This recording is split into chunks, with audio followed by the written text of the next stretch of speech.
Cześć, witajcie po krótkiej przerwie. Aleksander Wojtysiak, Między Światami, życie na Filipinach. Dziękuję za kilka nowych subskrypcji, za wszystkie lajki, no i za to, co było najważniejsze w ostatnim czasie, czyli za komentarze wspierające w związku z stratą jednego uczestnika naszych vlogów, a mianowicie Elvisa.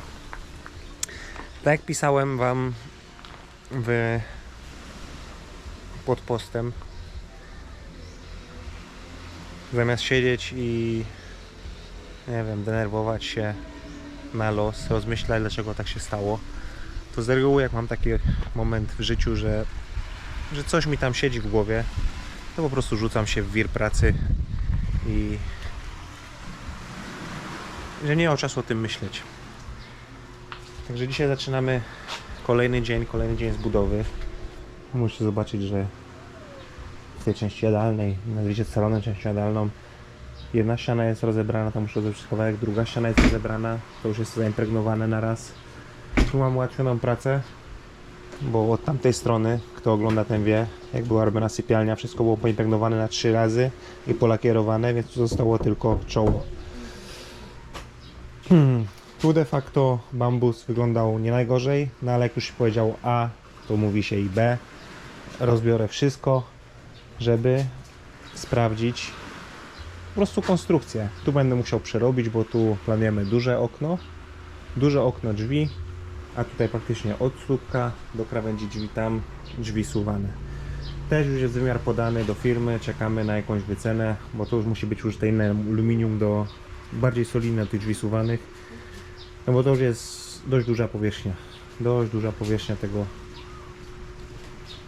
tego okna by było tych drzwi suwanych. Byłoby to 2 metry na 2 metry wysokie na 2,40 szerokie, czyli zakładając, że tylko prawe skrzydło się przesuwa, no to około 1,20 m byłoby przesuwane. Tam stała długa ławka, przez całą długość tej ściany praktycznie ze stołem, nie potrzebowaliśmy takiej długiej. Obciąłem ją, przeheblowałem, poszlifowałem, poimpregnowałem, polakierowałem, będzie nowa ławka. Na razie no nie mam samochodu jeszcze, więc biorę się za to, co mogę się brać, czyli rozbieranie tego bambusa dalej. Zostały 3 ściany de facto do rozebrania i do zaimpregnowania i lakierowania. No i jak uzyskamy informację od firmy, która dostarczała nam okna, na kiedy by wykonali te okna i czy mogą takie okna wykonać, bo też będzie duże okno. Tu musimy się trzymać tej linii nad tarasem jako dół okna, bo tam taras zostanie na podwyższeniu, tylko będzie po prostu nowy, ale żeby zgrywał się górną krawędzią z oknem suwanym, czyli to okno byłoby wtedy 115 wysokie, trochę wyższe niż te, które są w sypialni, 115 wysokie, na 1,90 m szerokie, a drzwi potem. Także trzeba było przerobić to i to. O, tu chodzi żona w bardzo ładnym podomce, którą zamówiła z Lazady. Sama pcha się w kamerę, także nie ma, że nie. Co jeszcze trzeba tutaj zrobić? Domyślam się, że te pęknięcia to nie są pęknięcia, tylko tutaj po prostu beton był tak robiony, bo są to takie w miarę proste linie. Prawdopodobnie też wezmę szlifierkę kątową, starszą diamentową, natnę to trochę, sfazuję, wypełnię te ubytki. Plan na to tutaj. Tutaj jest belka, a tam jest pusto. Beton nie dochodzi do końca. Więc trzeba wybrać te kamienie, zrobić jakąś podsypkę i też dołożyć tam betonu, bo tutaj docelowo będą te płyty, co używamy w pokoju, w sypialniach, hardiflexy, od samej góry do samego dołu, żeby też tam było zamknięte. No także to jest to, co w najbliższych dniach będzie się tutaj działo, jeżeli chodzi o budowę. Wczoraj wieczorem, w trakcie dnia była ciocia, mówili, że byli u mechanika, że spróbują wieczorem dostarczyć samochód. Nie dostarczyli go wieczorem, także będziemy czekali dzisiaj na informacje. No i zobaczymy. Z rzeczy pozytywnych nie ma tak wiele uszkodzeń potermitowych na tym, co do tej pory zostało otwarte. Z rzeczy ciekawych widzę, że w Norwegii się tak nigdy nie robi i w ogóle się tak nie robi, żeby bezpośrednio drewno leżało na betonie, ale tutaj jest bezpośrednio na betonie. Powinna być jakaś warstwa, nie wiem, papa, guma, cokolwiek, co mogłoby odizolować to drewno od betonu, ale no tutaj jest jak jest i tak już będzie.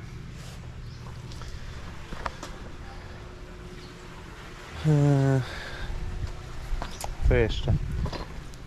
Mamy skuter od cioci, od wujka na razie, jakbyśmy potrzebowali. Tu reszta ławki stoi, która była tam w salonie, która była właśnie cięta.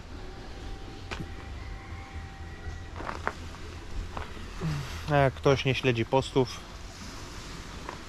to tutaj obok domu, jak dom jest tutaj Elvis lubiał sobie leżeć i tutaj de facto dał swoje ostatnie tchnienie. Tutaj jest dech, tu gdzie Tulfi jest, a tutaj jest Elvis pochowany. Dobrze, nie ma co, biorę się za pracę po prostu i zobaczymy, co się będzie działo, jak się ten dzień dalej rozwinie, czy samochód przyjedzie, a może nie przyjedzie, nie wiem, zobaczymy. Dobrze, proszę Państwa, a kogo my tu mamy?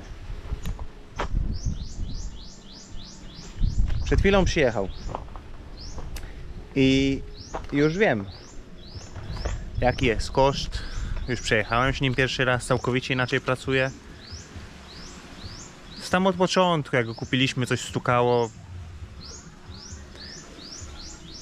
Podejrzewałbym przez pryzmat tego, co wymienialiśmy, że stukało to,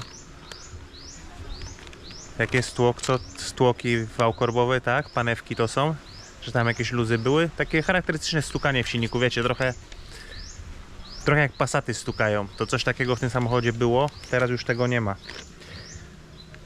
No więc na części wydaliśmy w granicach 10 000 peso, jak jeździliśmy po sklepach. A jeżeli chodzi o mechanika, General Engine Overhaul, kapitalny remont silnika, 12 000 peso. Reface Cylinder Head, odnowienie głowicy cylindra. Reface Engine Block, odnowienie bloku silnika i odnowienie chłodnicy. Całkowity koszt tutaj, jaki dzisiaj zapłaciliśmy mechanikowi, przyjechali dowieźli nam samochód pod dom, jest to 16 300 peso.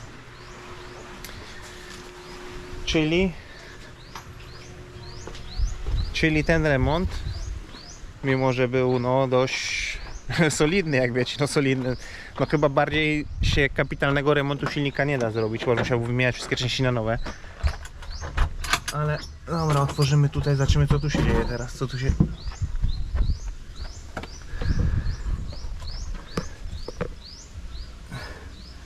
Widać, że to jest całkowicie robione, to inaczej wyglądało wcześniej. Inaczej to wcześniej wyglądało. Wszystkie światła są zmienione, przewody są pozmieniane, w środku części są pozmieniane. Elektryk. Tak samo jak ten Australijczyk. No wiecie, jest to jakaś kultura pracy, bo właśnie pojawiały się tutaj komentarze. Artur Domagała chyba pisał o tym, że wsadzą mi części stare, a nowe wezmą do swoich samochodów albo na sprzedaż. Ale jednak było to udokumentowane zdjęciami z telefonu. Poza tym no, mechanik znajomy z wujkiem, więc nie wydaje mi się, żeby tutaj mieli nas oszukiwać. Podsumowując, przejechałem samochodem, pracuję inaczej, pracuję bardziej ciszej. 26 000 peso. Tak jak tutaj też się pojawiało w komentarzach informacje, że może warto kupić inny samochód, nowy. Znaczy inny, nie nowy. Za ten samochód daliśmy 115 000 peso.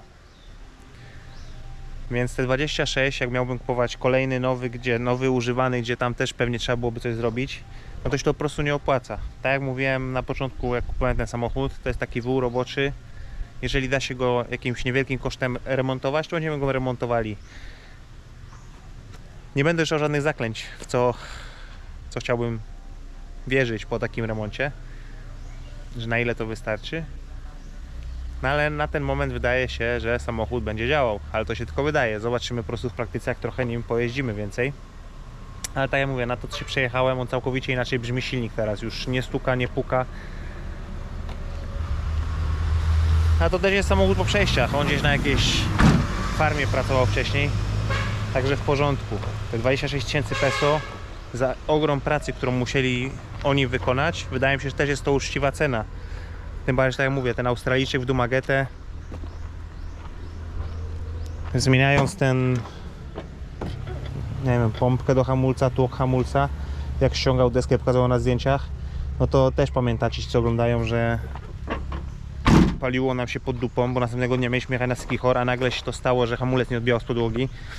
No i zrobił to w jedno popołudnie i skasował wtedy 8,5 tysiąca peso, jeżeli się nie mylę. No także tutaj cena 3 razy większa za ogrom prac i wliczając 110 000, no to 10 000 peso, trzeba szczęścić 16 000 peso za ogrom prac, które wykonali. Wydaje mi się bardzo w porządku cena. Zobaczymy, jak się auto będzie sprawdzało. Pojedziemy pewnie dzisiaj do Lazji, bo dawno nie byliśmy samochodem. Zobaczymy potem. A na ten moment mam rozebrany kolejny kawałek ściany. Tam przy kuchni już rozebrane. Trzeba to poodkurzać. Tego na razie nie będę impregnował, bo to będzie przerabiane. Dół można impregnować, ale góra na razie nie będzie nic robione. No to auto wróciło. No i na pierwszy raz na test zdecydowaliśmy się na niełatwą trasę. Pewnie wspominałem o tym w którymś filmie i pewnie było to też widać we vlogach, ale w dzień, w który zdecydowałem, że auto musi koniecznie jechać do mechanika, byliśmy w drodze, mieliśmy plan jechać na wysypisko przy podziemnej rzece, przy San Bulavan. A tam jest dość duża różnica poziomów, trzeba podjechać pod górkę jadąc od nas. No i też jest dystans dość długi pod górkę, to nie jest jedno wzniesienie, tylko przez jakiś czas wczapujesz się na górę. Więc zdecydowaliśmy się pojechać tam dzisiaj i wywieźć śmieci. Jak wam wspominałem, samochód pracuje inaczej, słychać ogromną różnicę, jeżeli chodzi o pracę silnika. Ale dojechaliśmy w jedną, w drugą, pojeździliśmy trochę i już temperatura stoi na niskim poziomie. Nie zmienia się tak jak wcześniej. Nawet piłując go pod górę jest ok. Także wydaje mi się, że wszystko powinno być w porządku, jeżeli chodzi o samochodzik. Dzisiaj zdał egzamin po prostu. Pierwszy raz, jak gdzieś pojechaliśmy kawałek dalej, to zdał dzisiaj samochód egzamin i mechanicy zdali egzamin. Dali sobie radę. I poza tym miłe chłopaki, te młode chłopaki tam pracują, są bardzo miłe chłopaki. Ten starszy szef pewnie też miły, no ale szef jak to szef, wiadomo. Kotek przed chwilą musiał zostać umyty, bo pierdoła wskoczyła w miejsce, w którym nie powinna wskakiwać. Tylko jedną łapką, ale wskoczył do... jak się stroszy. Wskoczył do impregnatu łapką, impregnatu do ścian. To go od razu umyłem na momencie, żeby nie zaczął tego lizać, żeby nie zaczął się myć.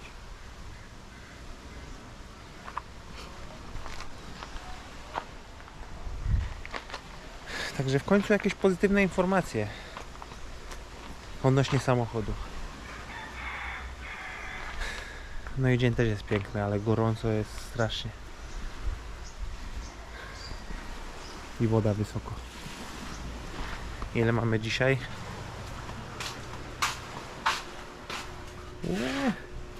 32,6 na zewnątrz, bo już czujnik jest w cieniu. I 32,2 tutaj na oknie. bo to też ma czujnik. No także nie ma dużej różnicy między zewnątrz a wewnątrz. Nie zapowiedział, nie przyjechał kuzyn. I will go for a red horse.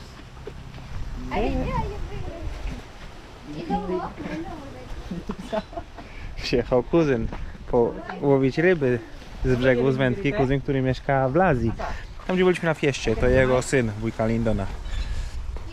Chłopaki będą próbowali sobie rzucać na spinning, a ja pójdę do sklepu po jakieś piwo. Bo przyszli spragnieni, dostali wodę, ale pytam się, czy ma ochotę na piwo. Mówi, że jak połowią, to pewnie.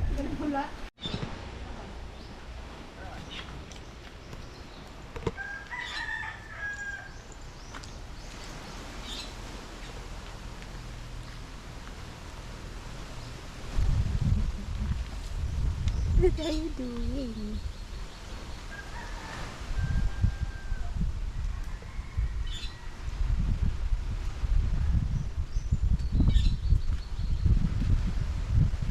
Moose? Ninja. Ninja moose.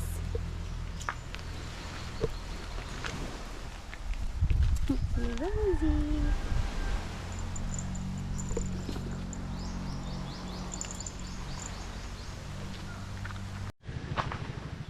Mamy pierwszy uszczerbek na narzędziach Makity, a mianowicie drobnostka. Przełącznik lewo-prawo w tej wkrętarce popsuł się, przestał działać, ale rozkręciłem ją. Mam drugą wkrętarkę, która ma... Tam jest jakiś większy problem z elektroniką. Czasem działa w 100%, czasem nie działa w 100%, ale ona spadła z wysokości, więc nigdy się nie zgłębiałem. No ale jest taką na części zapasowe po prostu. No i przełącznik już działa. Ale i tak sprawdziłem Lazadę i na Lazadzie za 200 peso zamówiłem nowy przełącznik, żeby po prostu wymienić w tamtej. Widzę, że wszystkie części są... Wszystko da się zamówić generalnie.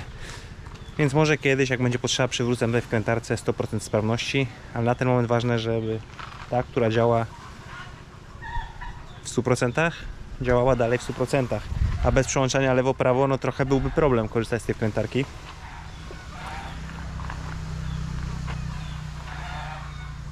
Nie będę wam tego pokazywał, ale na pałę zrobiłem takie podwyższenie dla kuwety dla kota, bo psy bardzo są zainteresowane tą kuwetą.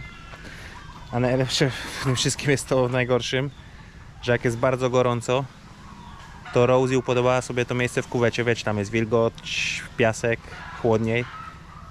I 2 razy zdarzyło się, że Rosie tam sobie leżała w tej kuwecie. No to nie jest to bardzo ciekawa atrakcja, skoro potem piesek będzie pachniał kocim moczem.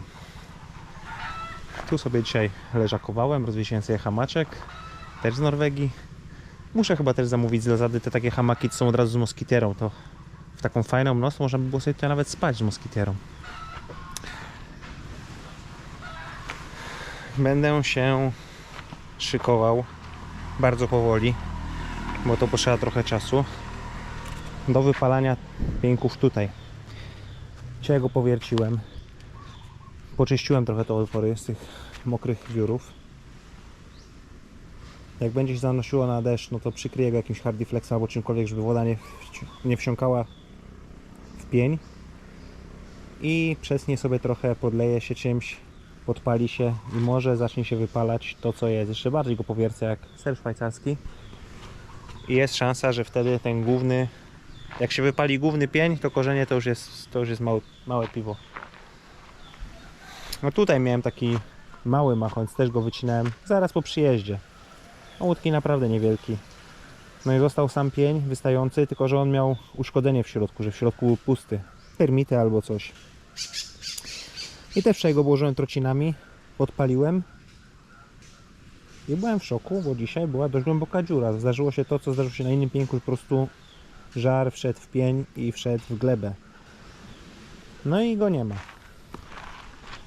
Więc to, co trzeba po prostu robić, trzeba nawiercać, ewentualnie pożyczyć piłę spalinową od wujka jeszcze, naciąć to trochę, dać temu czas, żeby to przeschło, potem czymś podlać, żeby wpiło to, czym będę to podlewał. I wiadomo, żeby był w miarę niewielki płomień, a żeby to się paliło. Żeby, najlepiej jakby to był żar i żeby żar to po prostu powoli konsumowało. Niedaleko jest dom.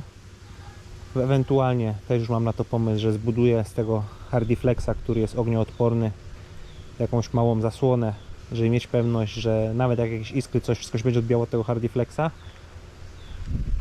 Ale to wszystko jest na przyszłość. Tutaj też był pieniek stary i głównego pięka już nie ma, zostały korzenie. Także wszystko jest do zrobienia. Na ten moment odpuszczam sobie z tamtą stroną działki z wypalaniem. Skupimy się, jak będziemy wypalać na tym terenie tutaj, żeby to wszystko wyczyścić. Dzisiaj jest przeciek nie z mojej rurki z wodą, cieknie im na złączce. Ta duża rura tutaj biegnie do Lazy Beach Club. A że z Lazy Beach Club mamy dobry kontakt, rozmawiam z nimi na Facebooku, na Messengerze, jak chcemy jakąś pizzę albo coś zamówić, to zamawiam przez internet i odbieramy po prostu, jak dadzą nam znać. Wysłałem im filmik na telefonie, że mają przeciek, żeby przyszli sobie coś z tym zrobili.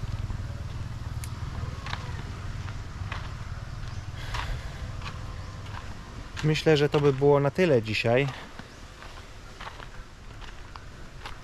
Czytając te zasady YouTube'owe, wiadomo, nikt nie podał powodu, ale znalazłem taki punkt, który mówi o tym, że jakby filmy są bardzo podobne do siebie, jakby to był taki po prostu, jakby były kopiowane treści codziennie. Wiecie, te moje filmy codzienne, vlogi z remontu, codziennie było coś innego, bo codziennie robiłem coś innego. Ale jest też punkt o takich samych rozpoczęciach i zakończeniach. Nie wiem, może jest jakiś głupi algorytm, który po prostu to sprawdza. I to moje standardowe powitanie. Witam serdecznie, Aleksander Wojtysiak, między światami się na Filipinach, etc. I zakończenia i pożegnania się. To może to był jeden z powodów takiej, a nie innej decyzji.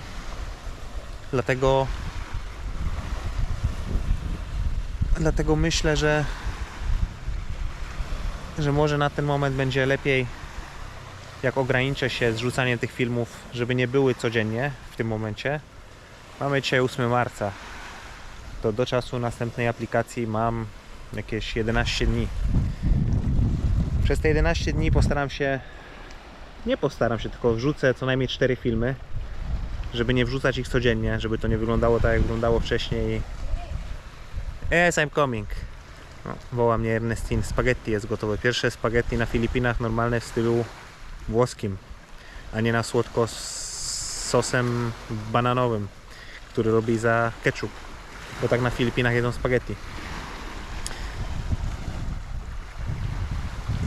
Także najbliższe 2 tygodnie myślę, że ograniczę się z ilością wrzucanych vlogów. Będą 3, może 4 vlogi dziennie. Ten vlog montuję na bieżąco. Dzisiaj jest u nas sobota.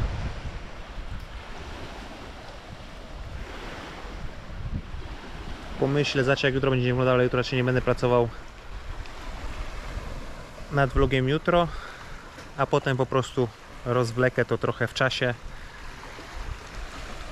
Nie w ten sposób, że będę robił vlogi codziennie, a będę je wrzucał raz na 3 dni, tylko po prostu będę kompresował 2-3 dni w jeden vlog, taki 40-minutowy powiedzmy, bo stali widzowie i tak oglądają zawsze do końca.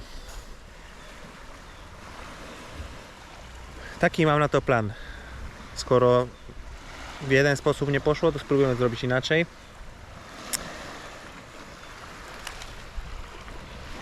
Na ten moment będę się żegnał. Nagram wam ewentualnie jeszcze zachód słońca. Może zobaczcie, jak wysoko jest woda dzisiaj. Jest spokojna, ale jest wysoko. Także na tym będę się żegnał. Pozdrawiam was serdecznie. Jak zwykle dziękuję za wszystkie komentarze, za wszystkie lajki, wszystkich nowych subskrybentów, widami i osoby, które się zdecydowały na kliknięcie subskrypcji. Pozdrawiam was serdecznie. Aleksander Wojtysiak, między światami się na Filipinach. No i spróbujemy nagrać zachód słońca. Ale dzisiaj będzie ładny zachód słońca? No zobaczymy.